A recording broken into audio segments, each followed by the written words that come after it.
TV bosses from Channel 4 and the BBC have been speaking at the Royal Television Society (RTS) Cambridge Convention 2023 amid the allegations made against Russell Brand, which the comedian strongly denies.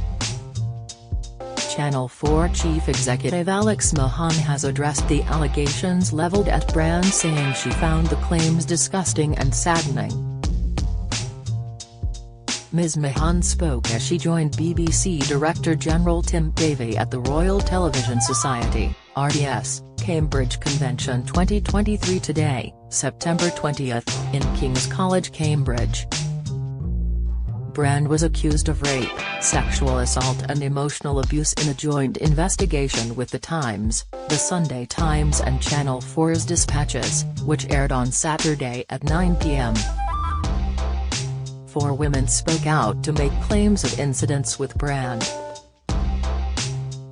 The former Hollywood actor said he refutes the allegations in a YouTube video statement and insisted that all the relationships he has had were consensual. Speaking about the claims today, Ms Mahon said, "The allegations made against Russell Brand are horrendous, and as a CEO of Channel 4 and as a woman in our industry, I found the behaviours described in Dispatches and the Sunday Times and the Times articles disgusting and saddening. The allegations of course need to be followed up further, and we and the BBC and Banijay are busy investigating." She added that her channel had invited anyone that knew about such behaviour to come to them directly, as well as noting that they had set up the process for people to contact the broadcaster anonymously if they needed to. "They are not empty words or gestures from all of us, they are what is meant by our duty of care," she continued. Ms Mahon added, "We will seek to find out who knew, who was told what and what was or wasn't referred up. But what is clear to me is that terrible behaviour towards women was historically tolerated in our industry." And the clips as well provide a rather very shocking jolt when one realises what appeared on air not that long ago. Following the allegations made in the investigation by Dispatches and the Sunday Times, the BBC confirmed that they are looking into allegations of misconduct by Brand during his time working for the corporation as a matter of urgency. The dad of two worked on BBC Radio 2 and BBC Radio 6 music programmes between 2006 and 2008.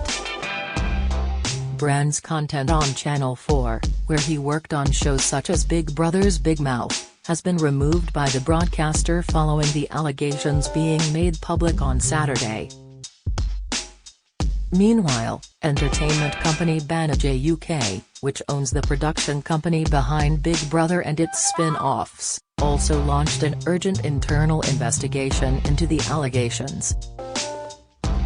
Following the allegations and Brand's denial, Banijay UK released a statement to announce an urgent internal probe.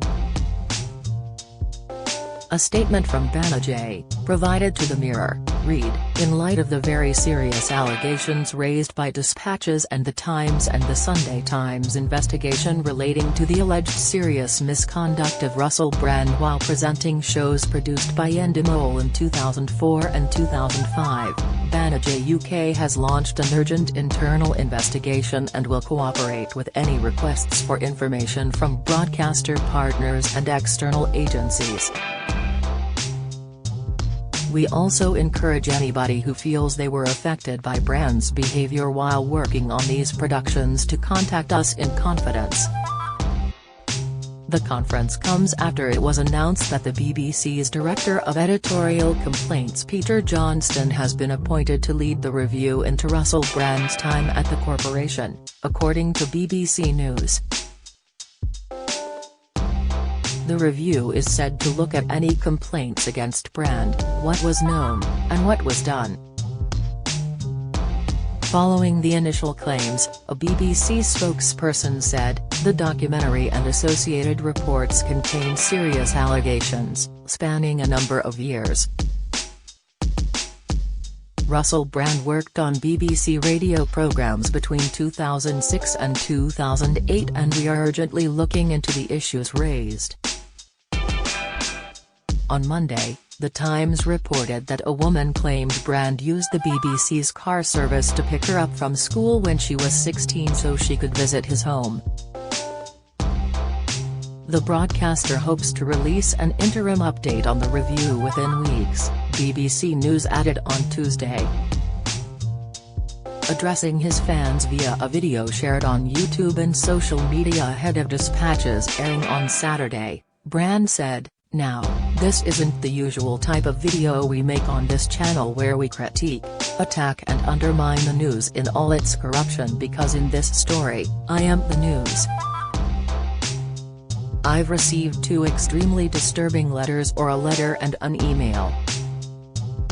One from a mainstream media TV company, one from a newspaper listing a litany of extremely egregious and aggressive attacks, as well as some pretty stupid stuff like community festivals should be stopped, that I shouldn't be able to attack mainstream media narratives on this channel.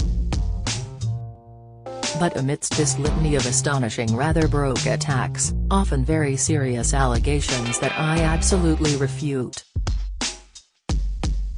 These allegations pertain to the time when I was working in the mainstream, when I was in the newspapers all the time, when I was in the movies.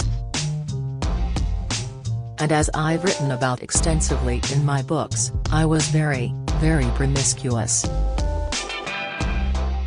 Now, during that time of promiscuity, the relationships I had were absolutely always consensual.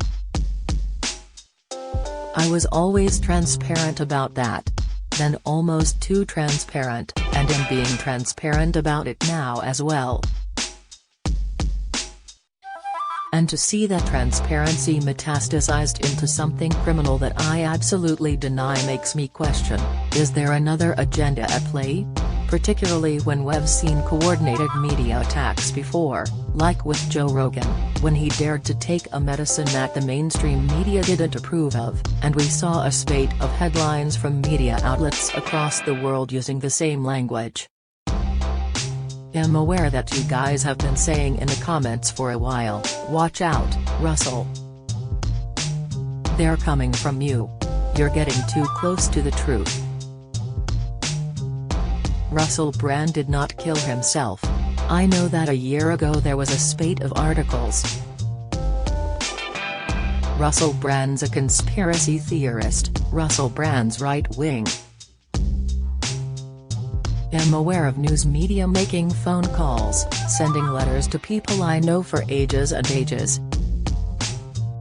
It's being clear to me, or at least it feels to me like Terry's a serious and concerted agenda to control these kind of spaces and these kind of voices.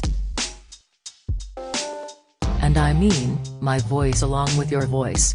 I don't mind them using my books and my stand out to talk about my promiscuous consensual conduct in the past. What I seriously refute are these very, very serious criminal allegations.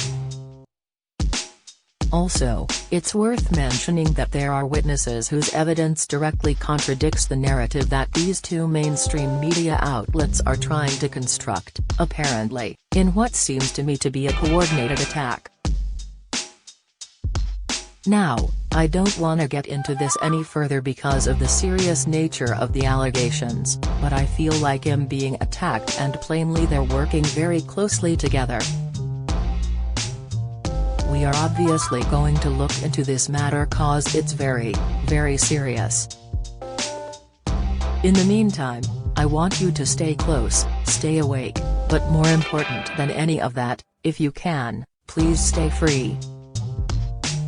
If you've been a victim of sexual assault, you can access help and resources via www.rapecrisis.org.uk or calling the National Telephone Helpline on 0808 802 9999. Follow Mirror Celebs on Snapchat, Instagram, Twitter, Facebook, YouTube and Threads.